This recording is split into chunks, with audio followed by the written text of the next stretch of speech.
తాకట్లో ఉన్న మీ బంగారాన్ని విడిపించి ఆ రోజు ఆన్లైన్ రేటుకి కొంటాం. Sharma gold company. నమస్కారం, సుమన్ టీవీకి స్వాగతం. మార్చి నెల ద్వాదశ రాశుల వారికి ఏ రకంగా ఉండబోతుంది, గ్రహ స్థితిగతులు ఎలా ఉన్నాయి, ఎటువంటి ఫలితాలను ఇస్తున్నాయి, ఎటువంటి పరిహారాలను వీళ్ళు పాటించుకోవాలి, ఈ అంశాలన్నీ తెలియజేసేందుకు మనతో పాటు ఉన్నారు ప్రముఖ జ్యోతిష్య రత్న, జ్యోతిష్య చక్ర వైభవ నిపుణ డాక్టర్ రాలపల్లి రవికుమార్ గారు. గురుగారు నమస్కారం. నమస్కారం. గురుగారు, ద్వాదశ రాశుల వారికి ఈ మార్చి నెల ఎలా ఉండబోతుందో తెలుసుకునే ముందు నవగ్రహాల స్థితిగతులు ఎలా ఉన్నాయి, ఎలాంటి ఫలితాలను అందిస్తున్నాయి? శరదిందు సమాకారే పరబ్రహ్మ స్వరూపిణి వాసరాపీఠ నిలయే సరస్వతి నమస్తే. సుమన్ టీవీ ప్రేక్షకులకు నమస్కారం. మార్చి నెల 2025 నవగ్రహాలు ద్వాదశ రాశుల్లో ఎక్కడ ఉన్నాయి ఇప్పుడు తెలుసుకుందాం. ముందుగా సూర్యుడు వచ్చేసి మనకి మీన రాశిలో ఉన్నారు. అలాగే కుజుడు మనకి మిథున్ రాశిలో ఉన్నారు. అలాగే రాహు వచ్చి మనకి మీన రాశిలో ఉన్నారు. గురువు మనకి వృషభ రాశిలో ఉన్నారు. శని స్వస్థానమైన కుంభరాశిలో ఉన్నారు. బుధుడు నీచస్థానమైన మీన రాశిలో ఉన్నారు. కేతు కన్యా రాశిలో ఉన్నారు. శుక్రుడు మటుకు మీన రాశిలో ఉచ్చస్థానంలో ఉన్నాడు. కాబట్టి ఒకటి స్వస్థానం శని, శుక్రుడేమో మనకి ఉచ్చస్థానంలో ఉన్నాడు మీనంలో. అలాగే నీచస్థానమైన మీనంలోనే బుధుడు కూడా ఉన్నాడు అన్నమాట. ఇవి నవగ్రహాలు ద్వాదశ రాశుల్లో మార్చి నెల అంతా ఈ స్థానాల్లో ఉంటాయి. గురుగారు, ధనుసు రాశి వారికి ఈ మార్చి నెలలోని ఎలా ఉండబోతున్నాయి? వీళ్ళకి ఈ గ్రహాల స్థితిగతులు ఎలా ఉన్నాయి, ఏ గ్రహాలు అనుకూలంగా కనిపిస్తున్నాయి వీళ్ళకి? తప్పకుండా అమ్మ. ధనుసు రాశి అనగానే మనకి మూల 1, 2, 3, 4 పాదాలు, పూర్వాషాఢ 1, 2, 3, 4 పాదాలు, ఉత్తరాషాఢ 1వ పాదం. ఈ నక్షత్రాల సమూహం అంతా మనకి ధనుసు రాశిలోకి వస్తుంది. వీరి ప్రస్తుతం ఏంటంటే శని బలం పరిపూర్ణంగా ఉంది. ఎందుకంటే తృతీయ స్థానంలో చాలా బాగున్నాడు, అత్యద్భుతంగా ఉన్నాడు. అలాగే మనకి రాహుకేతులు కూడా చతుర్థ దశమాల్లో ఉన్నారు, అది కూడా పర్వాలేదు. ఇంకోటి ప్రస్తుతం శుక్రుడు కూడా ఉచ్చలో ఉన్నాడు, షష్ఠ లాభాధిపతి. ఒక గురువు మటుకు 6వ స్థానంలో ఉన్నాడు. ఎందుకంటే రాస్యాధిపతే గురువు అయ్యాడు.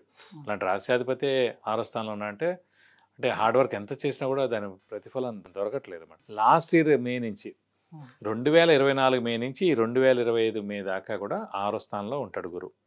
సో ఆల్రెడీ 10 నెలల నుంచి అస్సలు బలం లేకుండా, అంటే గురువే దైవబలం, దైవానుగ్రహానికి కారకుడు. అలాగే మెయిన్ రాశ్యాధిపతి అతను అయ్యి 6వ స్థానంలో ఉన్నాడు. కాబట్టి ఎంత హార్డ్ వర్క్ చేయనండి, ఎంత స్మార్ట్ వర్క్ చేయనండి, ఏ ప్రతిఫలం గత 10 నెలల నుంచి దొరకట్లేదని చెప్పుకోవాలి. ఒక శని మటుకు తృతీయ స్థానంలో ఉన్నందుకు ఏంటంటే ఆరోగ్యం ఆయుష్ కారకుడు శని అయ్యాడు కాబట్టి ఆరోగ్యాన్ని ఆయుష్ని ఇస్తున్నాడు. అలాగే ఉద్యోగ కారకుడు ప్రొఫెషన్ కారకుడు శని అయ్యాడు కాబట్టి వాళ్ళకి బాగానే ఉందన్నమాట. మిగతా వృత్తులందరికీ కూడా కొంచెం కష్టతరంగా ఉందన్నమాట. సో విద్యార్థులు తీసుకున్నా కూడా అది కొంచెం మిశ్రమంగానే ఉంది. ఎందుకంటే గురువు 6వ స్థానంలో ఉండిపోయాడు.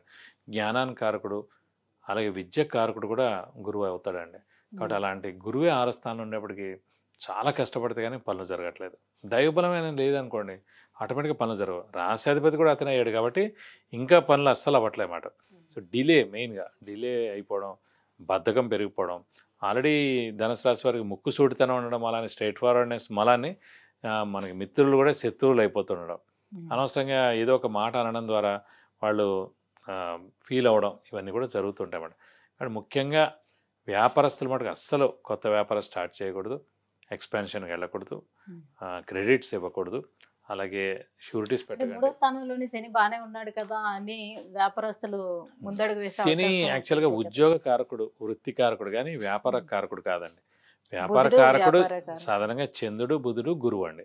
సో చంద్రుడు బుధుడు మనం చూడాలంటే ప్రతి 20 రోజులకి మారిపోతాడు కాబట్టి బుధుడు, చంద్రుడు ప్రతిరోజు ఒక నక్షత్రం మారుతాడు కాబట్టి వాళ్ళని చూసి మనం కరెక్ట్గా చెప్పలేం వెంటనే ఈ నెలలో ఇలా జరుగుతుందని. ప్లస్ ఆల్రెడీ ఇక్కడ బుధుడు నీచలో ఉన్నాడు గోచారీత్యా. సో సప్తమ దశమాధిపతి అయ్యాడు. దశమాధిపతి అంటే ఉద్యోగకారకుడు అయ్యాడు, అలాగే వ్యాపార కారకుడు కూడా అయ్యాడు. కాబట్టి ఎలాగో బుధుడు నీచలో ఉన్నాడు కాబట్టి అసలు వ్యాపారం జోలికి అస్సలు వెళ్ళకూడదు కూడా. గురువు ధనకారకుడు అన్నమాట. అంటే చంద్రుడు బుధుడు బాగుంటే వ్యాపారం చేస్తారు, కానీ ఆ వ్యాపారంలో సక్సెస్ అవ్వాలి, డబ్బులు రావాలంటే గురువు అనే గ్రహం కూడా చాలా బాగుండాలి. సో ప్రస్తుతం గురువే బాగాలేడు కాబట్టి చంద్రుడు బుధుడు మామూలుగా ప్రతిరోజు చంద్రుడు మారుతాడు, బుధుడు ప్రతి 20 రోజులకి మారుతాడు. ప్లస్ బుధుడు కూడా అనుకోకుండా నీచ స్థానంలో ఉన్నాడు కాబట్టి వ్యాపారస్తులు అస్సలు వ్యాపారం జోలికి వెళ్ళకూడదని అనను, కానీ మిశ్రమంగా ఉంది కాబట్టి ప్రశాంతంగా కామ్గా ఉండాలి. అప్పుల వాళ్ళ బెడద తప్పదు, కొత్త అప్పులు చేయాల్సి ఉంటుంది. షూరిటీస్ పెట్టకండి, స్పెక్యులేషన్స్ జోలికి వెళ్ళకండి, మధ్యవర్తితో అస్సలు వహించకండి.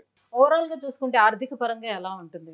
ఆర్థిక పరంగా మటుకు మిశ్రమంగా ఉందని చెప్పాలి. ఎందుకంటే ధనకారకుడే గురువు అయ్యి 6వ స్థానంలో ఉండడం, అలాగే సప్తమ దశమాధిపతి అయిన బుధుడు మనకి నీచ స్థానంలో ఉండడం, ఈ మెయిన్గా ఈ 2 గ్రహాల మూలాన ఏంటంటే ఆర్థికంగా చాలా కష్టంగా ఉంటుంది అన్నమాట.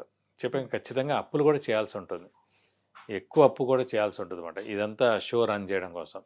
కాబట్టి వీళ్ళందరూ కూడా మే 15 దాకా ఆగాలి. మే 15 వస్తే అప్పుడు గురువు సప్తమ స్థానంలో వస్తాడు కాబట్టి అప్పటి నుంచి ఈ ధనుసు రాశి వారికి అన్ని విధాలా బాగుంటుంది. సో విద్యార్థులు కూడా ఇప్పుడు ఎగ్జామ్స్ జరుగుతున్నాయి. అట్ ద సేమ్ టైం ఏంటంటే ఎగ్జామ్స్ అయిపోయిన వాళ్ళు కూడా నెక్స్ట్ కొత్త క్లాసెస్ కి వెళ్ళాలి, Yeah. సో కొత్త కాలేజీలకు వెళ్ళాలి అనుకునే వాళ్ళు కొంత కన్ఫ్యూజన్ లో కూడా ఉంటారు కాబట్టి వాళ్ళకి ఎలా ఉంటుంది? విద్యార్థులకి మిశ్రమంగా ఉందనే చెప్పాలి. ఎందుకంటే ఈ 2 నెలలు మటుకు బుధుడు నీచలో ఉండడం, మెయిన్గా గురువు ప్రస్తుతం బలం లేకుండా ఉండడం వల్ల మే 15 వచ్చిందంటే గురుబలం వస్తుంది కాబట్టి ఫైనల్గా ఆ టైంకి వీళ్ళకి ఏదో ఒక మంచి ర్యాంకు రావడం ద్వారా ఒక మంచి సీట్ సంపాదించడం, ఒక మంచి యూనివర్సిటీలో సీట్ సంపాదించడం అలాంటివి జరిగేందుకు అవకాశం ఉంది. కాబట్టి మే 15 దాకా మటు ఖచ్చితంగా విద్యార్థులు ఆగాలి. కాబట్టి ఖచ్చితంగా వీళ్ళు బాగా కష్టపడి ఎగ్జామ్స్ రాయాలి, బాగా కష్టపడాలి. అయితే ఇంకా ఎటువంటి పరిహారాలు చేసుకోవాలి, అలాగే ఏ దైవారాధన చేసుకుంటే బాగుంటుంది వాళ్ళకి? ఖచ్చితంగా ప్రస్తుతం అయితే మనకి గురువే గ్రహం బాలే కాబట్టి వీరు ఖచ్చితంగా ధనుసు రాశి వారు దత్తాత్రేయ స్వామిని ఎక్కువగా ఆరాధిస్తే చాలా మంచిది. ప్రతిరోజు దత్తాత్రేయ స్వామి అష్టోత్తరం చదువుకుంటే మంచిది. వీలైతే ప్రతి గురువారం దత్తాత్రేయ స్వామి టెంపుల్కి వెళ్ళి 41 ప్రదక్షిణాలు చేస్తే చాలా మంచిది. అలాగే ఈ 2 నెలలు కూడా మనకి ఇంకా మే 15 దాకా గురుబలం తక్కువగా ఉంది కాబట్టి ప్రతి గురువారం ఉపవాసం ఉంటే కనుక మీకు అన్ని విధాలా మంచి చేకూరుతుంది.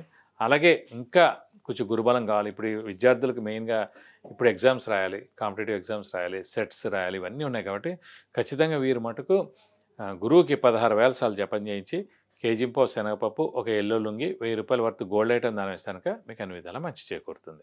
విద్య, ఉద్యోగం, వివాహం, వాహనం, ఆరోగ్యం, ఐశ్వర్యం వీటన్నిటి గురించి తెలుసుకోవాలంటే కింద స్క్రోల్ అవుతున్నటువంటి నెంబర్లకి కాల్ చేసి గురువుగారి అపాయింట్మెంట్ పొందవచ్చు. గురువుగారు, ధనుసు రాశి వారికి ఈ మార్చి నెలలో ఎలా ఉండబోతుంది, ఎలాంటి పరిహారాలను పాటించాలి, ఈ అంశాలను తెలియజేసినందుకు ధన్యవాదాలు. నమస్కారం.